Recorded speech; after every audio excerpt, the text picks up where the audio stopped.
Taon-taon na lang ang kinikita ng buong bansang Pilipinas.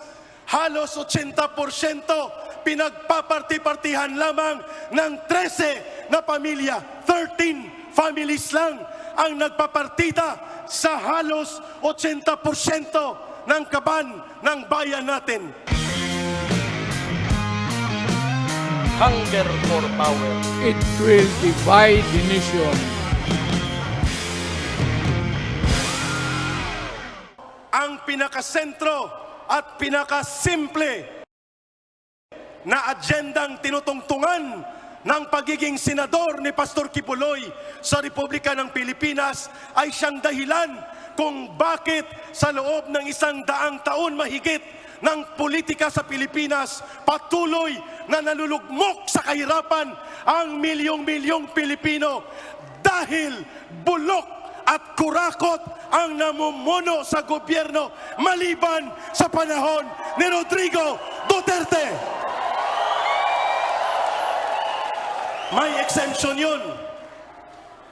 And dahil rally ito, nakakaantig puso na sa loob ng mahigit 100 taon, mga kababayan, taon-taon na lang ang kinikita ng buong bansang Pilipinas. Halos 80% pinagpaparti-partihan lamang ng 13 na pamilya. 13 families lang ang nagpapartida sa halos 80% ng kaban ng bayan natin. Iyan ay dalawang mukha ng korupsyon. Korupsyon sa pribadong sektor ng mga oligarkiya at korupsyon sa loob ng gobyernong ito. Maiksi lang po ang sasabihin ko, ito lang ang gusto naming i-deliver sa ipanaw, sambayanan. Walang ka-Eric at walang pagtitipon ng boses ng mga dating rebelde at mga kadre kung hindi kami binigyan ng oportunidad, pagkilala at pagrespeto ni Pastor Kibuloy at ng SMNI. Sa panahon na nag-aalangan ng lahat na banggain ang numero 1 nagwawasak ng ating bayan sa loob na mahigit 50 taon, ang CPP, NPA, NDF, even the media are afraid to confront the problem.